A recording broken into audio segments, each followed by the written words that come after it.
Assalamualaikum warahmatullahi wabarakatuh.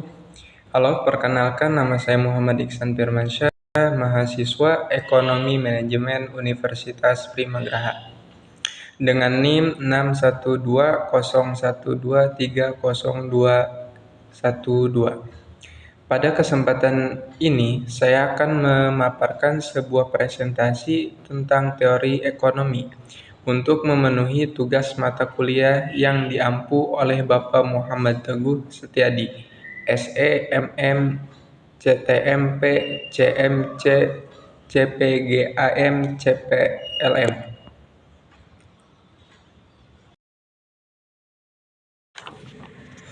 Pertama, kita akan mengenal apa yang dimaksud teori ekonomi. Apa sih ilmu teori ekonomi? Ilmu teori ekonomi adalah cabang ilmu ekonomi yang mempelajari prinsip-prinsip dan konsep-konsep dasar yang mengatur perilaku ekonomi individu, organisasi, dan masyarakat. Teori ekonomi bertujuan untuk memahami bagaimana sumber daya yang langka dialokasikan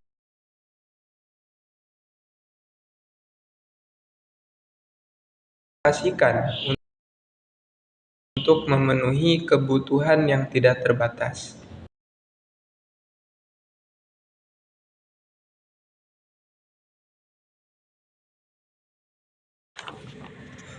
Pertama, kita akan mengenal apa yang dimaksud teori ekonomi. Apa sih ilmu teori ekonomi? Ilmu teori ekonomi adalah cabang ilmu ekonomi yang mempelajari prinsip-prinsip dan konsep-konsep dasar yang mengatur perilaku ekonomi individu, organisasi, dan masyarakat. Teori ekonomi bertujuan untuk memahami bagaimana sumber daya yang langka dialokasikan untuk memenuhi kebutuhan yang tidak terbatas.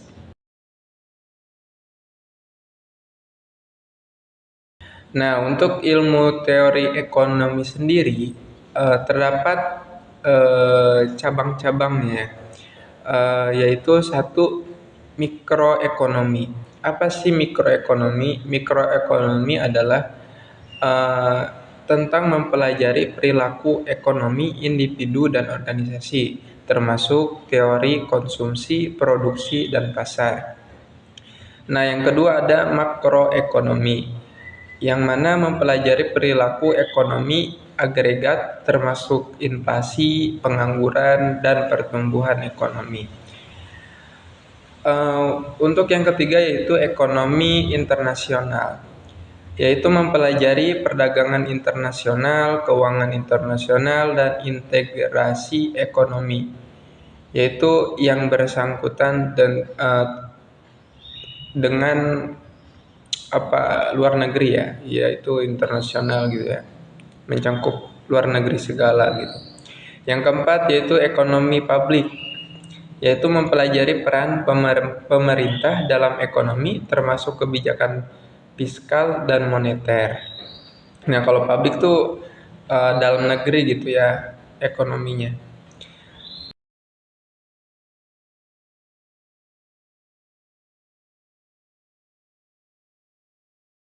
Nah, lalu ada yaitu tentang konsep-konsep dasar teori ekonomi.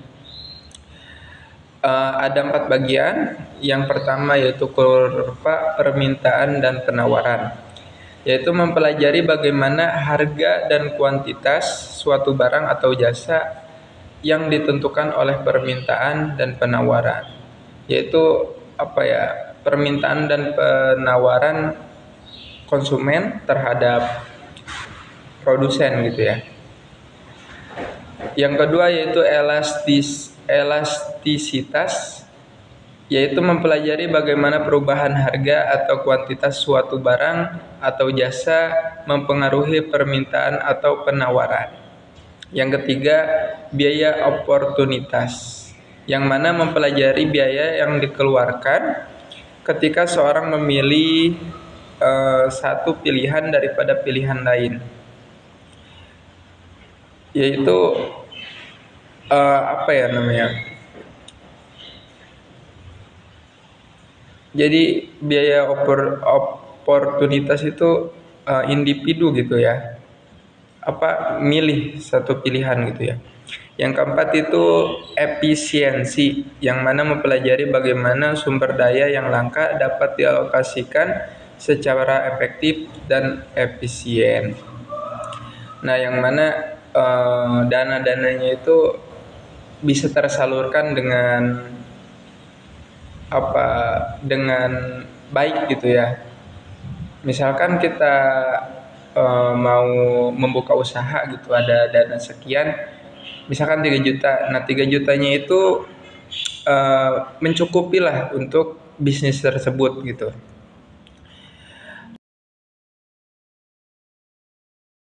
Selanjutnya yaitu tentang teori-teori ekonomi. Teori ekonomi terdapat 3 bagian juga. Satu tentang teori ekonomi klasik. Teori ekonomi klasik dipelopori oleh Adam Smith. Teori ini menekankan pentingnya pasar bebas dan kompetisi, yang mana kalau ekonomi klasik itu pasar apa namanya ya,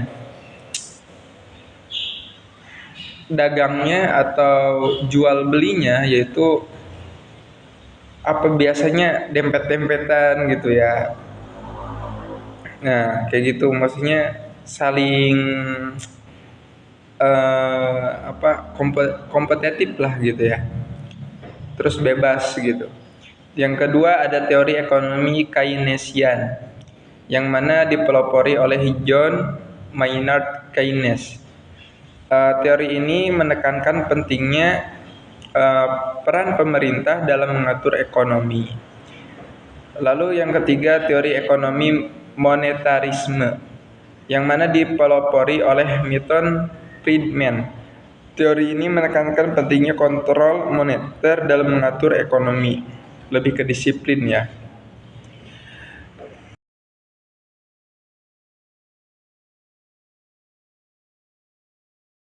Selanjutnya kita akan membahas tentang inflasi.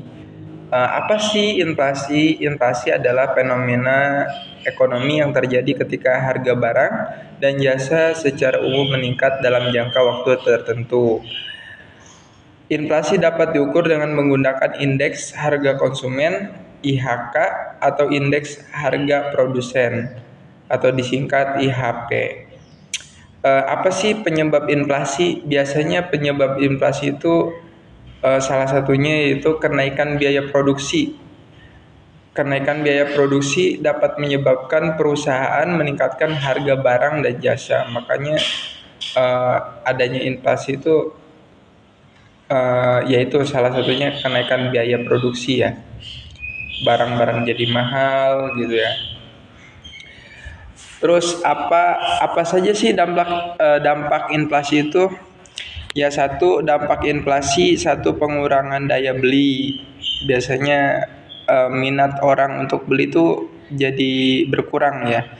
Dapat mengurangi daya beli masyarakat gitu. Kedua, kenaikan biaya hidup.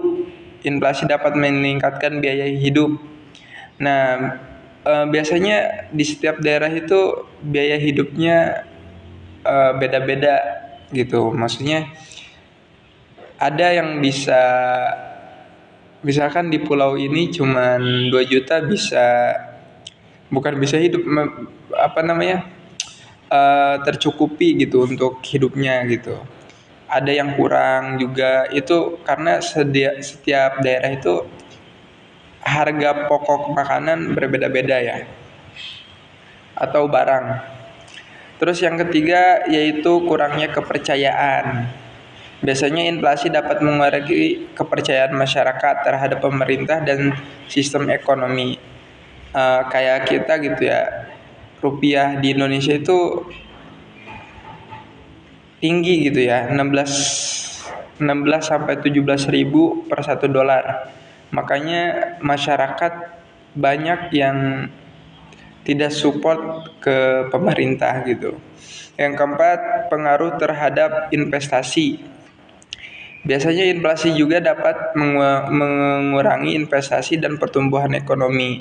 Nah, biasanya kan kita yang tadinya udah nanam saham ya, atau investasi di satu perusahaan gitu ya, dengan sekian rupiah gitu, terjadinya anjlok gitu, inflasi, jadi turun gitu. Itu juga berpengaruh terhadap investasi kita. Terus apa saja sih jenis-jenis inflasi? Jenis-jenis inflasi ada 4. Satu, inflasi kredit, inflasi yang disebabkan oleh kenaikan kredit dan uang beredar. 2, inflasi biaya, yaitu inflasi yang disebabkan oleh kenaikan biaya produksi. 3, inflasi permintaan, inflasi yang disebabkan oleh meningkatnya permintaan. 4, inflasi struktural, yaitu inflasi yang disebabkan oleh perubahan struktural dalam perekonomian. Lalu bagaimana sih cara mengatasi inflasi? Yaitu 1, kebijakan moneter, yaitu bank sentral dapat meningkatkan suku bunga atau mengurangi inflasi. Biasanya di bank-bank tuh gede tuh, karena ya inflasinya tuh lagi inflasi gitu, lagi turun gitu ya, makanya bunganya gede.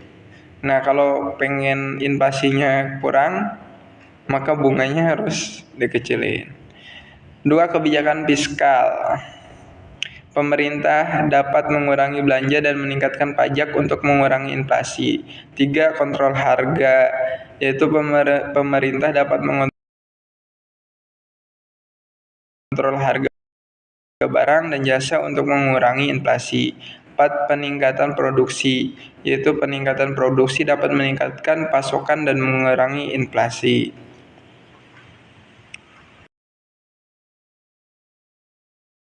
Lalu yang terakhir, ada manfaat teori ekonomi, yaitu 1 ya, membantu memahami perilaku ekonomi, yang mana teori ekonomi membantu kita memahami bagaimana individu atau organisasi dan masyarakat membuat keputusan ekonomi. Selanjutnya ada membantu mengembangkan kebijakan ekonomi. Teori ekonomi membantu pemerintah dan organisasi lain mengembangkan kebijakan ekonomi yang efektif. 3, membantu memprediksi perubahan ekonomi. Teori ekonomi membantu kita memprediksi perubahan ekonomi dan membuat keputusan yang tepat.